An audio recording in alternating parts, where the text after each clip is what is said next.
Welcome to the podcast, Amazing Tales About History. I'm your host, Mike Allen. Well, getting to talk with Paul Revere, or any other famous figure in history for that matter, would be quite a treat, right? Well, I did get to speak with Paul Revere, and you're going to hear the interview in just a minute. Now, this Paul Revere is Paul Revere III, an environmental attorney on Cape Cod, still the same state where his famous ancestor rode one night to warn the Patriots that the British are on their way. And one note about Paul Revere III, he is duly proud to be a direct line ancestor of the famous horseback rider, but he does not let it go to his head at all. In fact, he's got a great sense of humor about his station in life. You're going to thoroughly enjoy Paul Revere's take on Paul Revere. This week's trivia question, the question is, there was a secret World War I military training camp in Connecticut established by an Ivy League college, but not Yale. What town was it in? Stay tuned after the main program for the answer. That'll give you the topic for next week's show.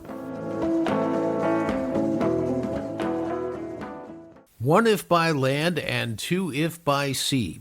I think every American who's ever been in a schoolhouse knows that line. In Boston, the Sons of Liberty were the Patriots best known for preparing to take on the British in the lead up to the Revolutionary War.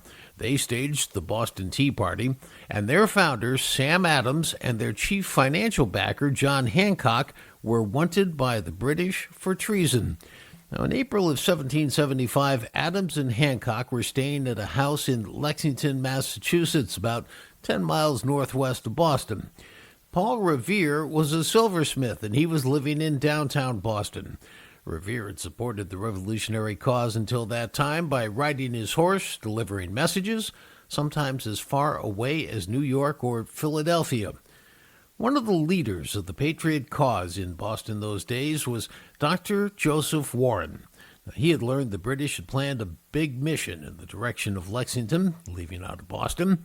He was certain it was to arrest Adams and Hancock, so he went to Paul Revere and gave him an order to make a ride to Lexington to warn all the Patriots along the way that the British were coming. Now, everybody had expected the British would eventually go to Lexington to round up the dissidents and then go on the additional 5 miles to Concord to capture the munitions stored there by the Patriots. Everybody knew they were there.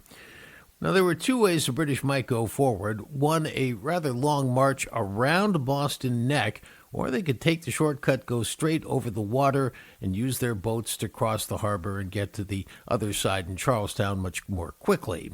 Well, they had even come up with a predetermined way to warn those on the other side of the harbor and further inland of any British plans to either go by land or go by sea. And so it was that Revere told the minister of the Old North Church, "Hang 2 lanterns in your steeple in your church. That will mean the British are going by sea." Well, Revere went back to his home, got some necessities, and then went to the north end shoreline by the harbor, where 2 men were waiting to row him across the harbor to Charleston.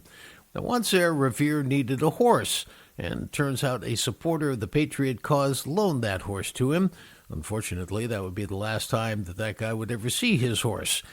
So Revere rode to Lexington, while another messenger, William Dawes, rode on a different path.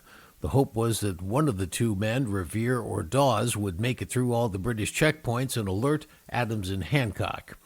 Well, Revere almost got caught and had to change his route, but he did arrive at the house in Lexington where Adams and Hancock were staying. He was welcomed in, told them what he had been told by Dr. Joseph Warren in Boston, and shortly afterwards Dawes came to the house as well, so they had both made it safely. After a quick bite to eat, they rode on just after midnight towards Concord because they needed to alert the people there to hide the munitions.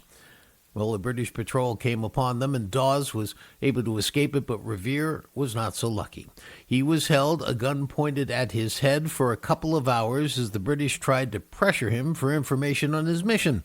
Now, he didn't divulge anything, and in fact convinced the dozen British soldiers that a much larger force of Patriots was just around the corner and was getting ready to attack them. Well, they let Revere go, but they did take his horse. Paul Revere then had to walk back to Lexington, where he arrived just in time to witness the latter half of the first battle of the Revolutionary War. That's right, the shot heard round the world had been fired that day, April 19th, 1775. Now, everybody in the U.S. knows of Paul Revere's heroics because the poet Henry Wadsworth Longfellow wrote an epic poem, The Ride of Paul Revere, telling us all about it. But it wasn't written until long after Revere had died. Without that poem, we might not know of his heroics. Now, when I learned that a direct descendant of Paul Revere was an attorney on Cape Cod and that his name was also Paul Revere, well, I just had to ask him for an interview. And there's a little surprise at the end of this discussion. Paul Revere recently got to meet the descendant of another famous patriot who was involved in the activities that night in 1775. For now, though, let's just focus on the Reveres. Well, I've been waiting to say this all week. Paul Revere on the other end of the telephone line here. And Paul, first of all, I want to thank you for doing this. And second of all, let's just get right down to brass tacks. How is it that you are related to the original Paul Revere and you are Paul Revere? How did all that happen? It's fairly simple. Paul Revere had a son in 1778 who he named after Joseph Warren. His name was Joseph Warren Revere. He had a son, John Revere, who had a son, Joseph Warren Revere, who had a son, Paul Revere, who was my grandfather, and we called him Paul Revere Sr. because there were no other Paul Reveres alive. He had my father, Paul Revere Jr., passed away a couple of years ago, and I ended up being Paul Revere III, and, well, I did it. My son is Paul Revere IV. So that's how I'm related, straight up the family line. I love it. Now, I also want to ask you, at what point in your life did you realize who your ancestor was? It's the old joke. People say to me, what's it like to be Paul Revere? And I'm like, I don't know what it's like not to be Paul Revere. From day one, when I was in school in first grade, and Rose Rakowski, Paul Revere, and laughed. So there isn't a memory of a time that I didn't realize this. It was just always something that, oh, you're Paul Revere, and your fourth great grandfather was this, famous horse riding hero. Now, do you get this when you go around town or to the motor vehicle department or places where people say, yeah, sure, you're Paul Revere, I'm Frank Sinatra? I feel complete open season to make fun of anybody's name because people do it to me every day. It's rarely I go through a day that someone doesn't say something when I say my name. Now, let me ask you this. I remember distinctly in school when I was a kid being assigned to read the Longfellow poem, The Ride of Paul Revere. What about you? Did you get a pass on that or did you have to read it too? I get the pass. I get the pass on riding horses. I avoid that. Too many jokes. But no, I've actually probably only a couple times in my life ever read the whole Longfellow poem. Now, in all seriousness, have you ever sort of felt an obligation, I guess, to start where your ancestor started that night and getting the order to get on his horse and ride to Lexington and maybe even get a horse and ride up there? Did you even ride horses? No, I don't. There's no genetic feral desire to ride from Boston to Concord at all. So now in semi-serious form here. So, when you think about your ancestor and what he did that night, I mean, there were so many times during that evening when your ancestor could have or almost did, and in fact did get caught. I mean, he escaped capture by the British a couple of times, got near misses, and then finally did get captured in between Lexington and Concord. Did you ever stop and think about just how harrowing that was? I think about my marriage and telling my wife that, oh, I'm going to go out, might not make it back, and have fun with the kids if I never make it back. No, it's incredible, the things that he did, the ingenuity to escape and dodge things, and the bravery just to do that. That's all. I mean, I think, he had that, probably bravery is a combination of brains and just a little chutzpah and going forward and doing what he did. But it's incredible the things he did. And I certainly know that if I did those things, it might be I'd wait a while before I told my wife, because she might say, you're incredibly stupid. I could have been left alone. I imagine there was some of that in the 1700s as well. I couldn't agree with you more. It's interesting, too. You had mentioned before we started recording something that I was unaware of. I mean, you always hear about the Sons of Liberty as the big Revolutionary War group, and I knew there were a couple of other sort of side ones, but you said there were about 20 in the Boston area during that time, and your ancestor was a member of 15 of them, and they got him sort of in touch with different levels of society. Could you tell us that again? No, okay. So David Hackett Fisher, I think he's a Brandeis professor, wrote a book on Paul Revere, and that was his theory, was how that Paul Revere was very central to the revolutionary period in Boston and to communication. And that's because he was an artisan. So he knew the people who, at the artisan class, who did things like built, silver like Paul Revere did, but carpenters and things like that. And he knew the people who worked for them, okay, who were the lower class, as I always say, the groundlings of Shakespeare. But at the same time, because he sold silver, he also knew the upper class, the John Hancocks, the Adamses of the world, who were lawyers and merchants. And David Hackett Fisher's theory is that if you look through these various revolutionary groups and records, you see how Paul Revere's a member of the lower level groups that had the groundlings, people who do things. And he was also a member of some of the higher level groups that were people who were professionals and were merchants. And so that he covered a number of economic classes and was a person, this is David Hackett Fisher's theory, who could communicate across all of these groups and what was going on in these at various levels, from the highly intellectual groups to the, God damn it, we need to feed the wife groups, wife and kids. So that's all. But it's an interesting theory. You'd have to read David Hackett Fisher's book. Now, one of the things that, when we're going through school, we're hearing about, one if by land, two if by sea, and Paul Revere's Ride and the Longfellow poem and all that. One of the things that I don't think I learned at the time, certainly, and I'm sure a lot of people will be surprised to hear this, everybody always said he was the silversmith, and you hear about Paul Revere's silver and whatnot. And yet it's the Paul Revere Copper Company, and I was unfamiliar with the connection with copper that your ancestor had. Can you tell us that story? Okay, so you're working with metals, Paul Revere always was, and Revolutionary War ends, or as it's going on, he starts doing things like trying to cast cannons for the military, how to do business. And cannons are made out of brass and various materials, and then he starts to move into trying to smelt copper, and ultimately found something called the Revere Copper Company in 1801. It becomes incorporated in Canton, Massachusetts. Okay, and that copper company, of course, as it's famously known for, made the copper sheathing that went on to the USS Constitution. That company, my family was involved with Joseph Warren Revere, as we mentioned, John Revere, and a couple of my great-grandfather's brothers. It gets it through various mergers and the like, becomes part of something called Revere Copper and Brass, the pots and pans. My father starts working for them in the 50s. The family's long sold out of the company. And that company, Revere Copper and Brass, gets split apart.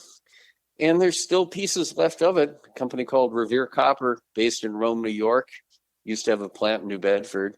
And I actually serve as outside counsel.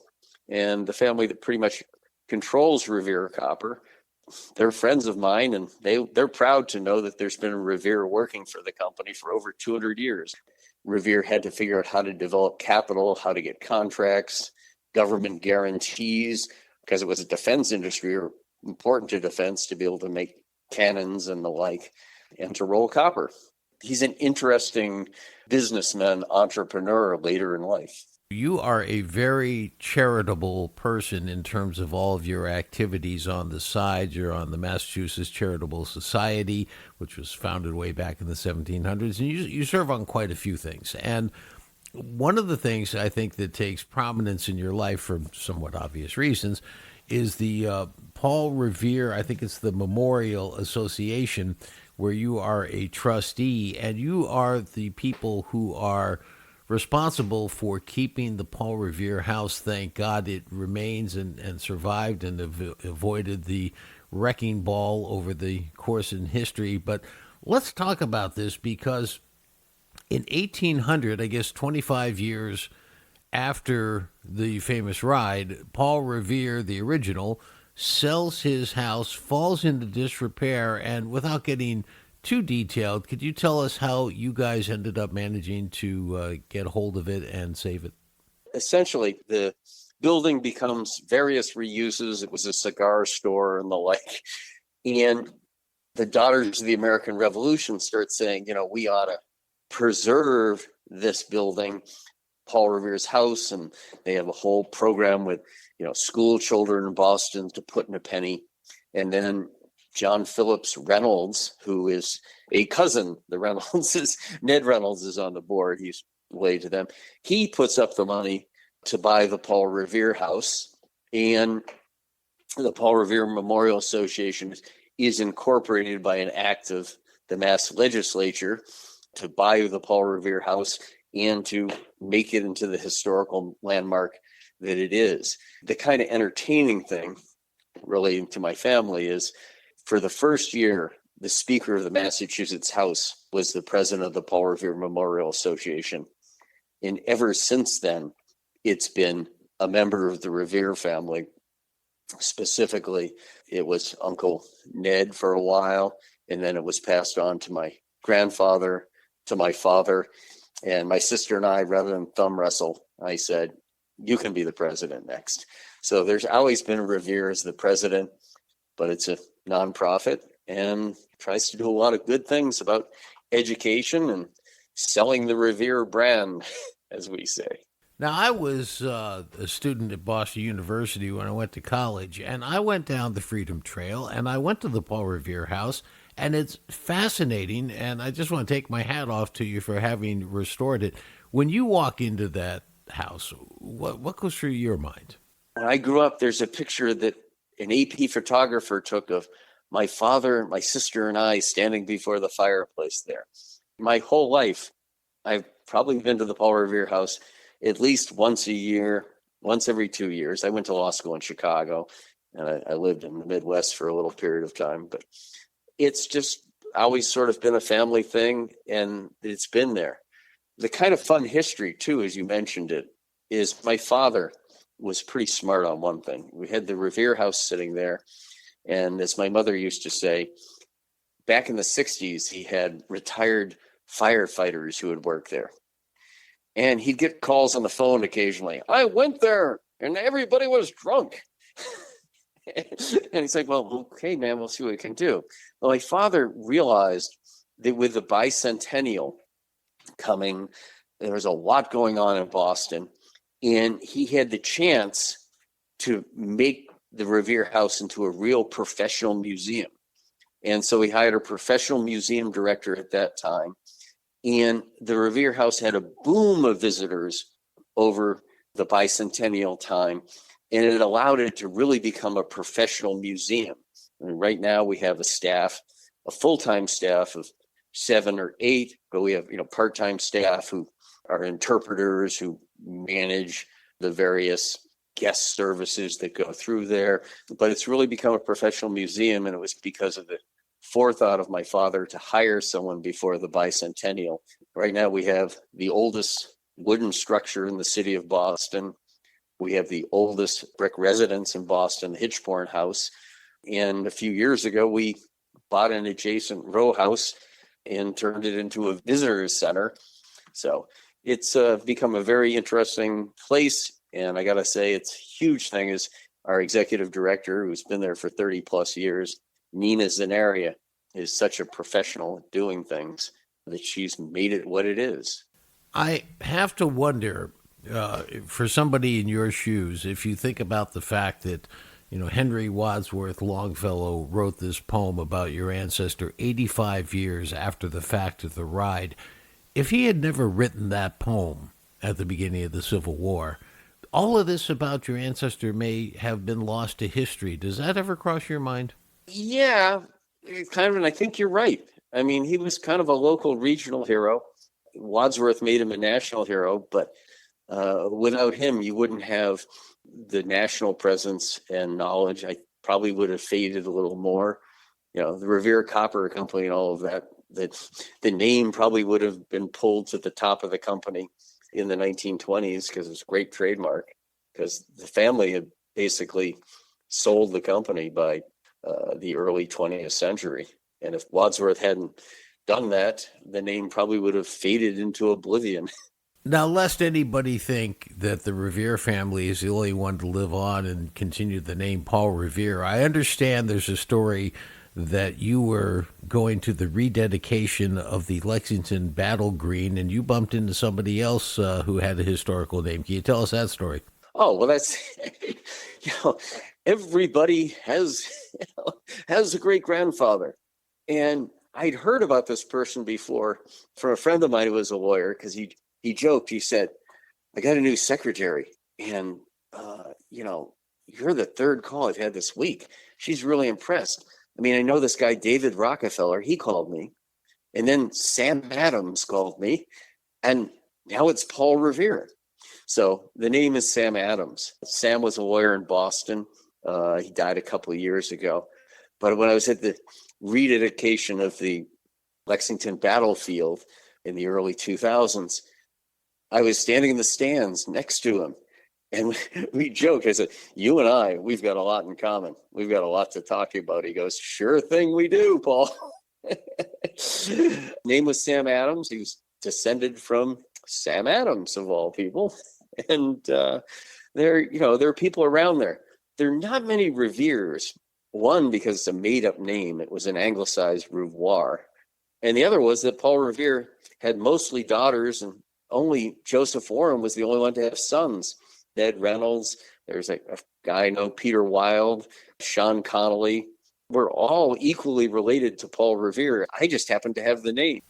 Paul Revere III tells a great story about his father, Paul Revere Jr.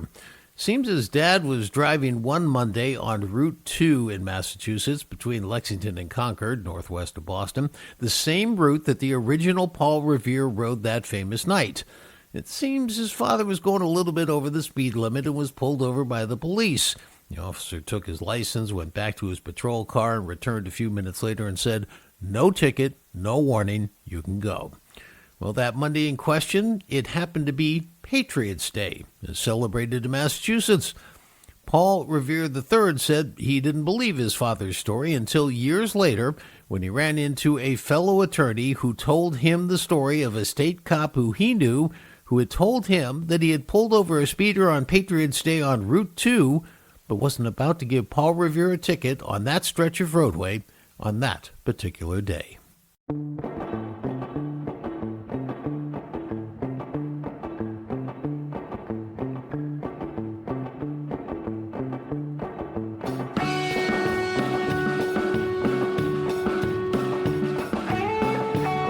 That wraps up this episode of Amazing Tales About History. Dr. Joseph Warren, the Patriot leader who sent Paul Revere on his horseback ride that night, would die just 2 months later at the Battle of Bunker Hill. And as you already know, the original Paul Revere named one of his sons Joseph Warren Revere in his honor. It's from that man that Paul Revere III is descended. I want to thank our guest for today's program, Paul Revere III, direct ancestor of the Paul Revere and an attorney on Cape Cod protecting the environment for future generations. The answer to this week's trivia question, the question was, a secret World War I military training camp in Connecticut was established by an Ivy League college, although not Yale. What town was it in? Well, the town was Morris, and technically the area called Lakeside, that portion of Morris, because it's right on Bantam Lake. Now, next week on Amazing Tales, a look at Camp Columbia, a very rural retreat in Connecticut's Northwest Hills created by the New York City Ivy League school, Columbia. There's a very interesting backstory there, and we'll have it for you here next week. Amazing Tales About History is a production of True North Associates, LLC. This is Mike Allen. Be safe and stay healthy.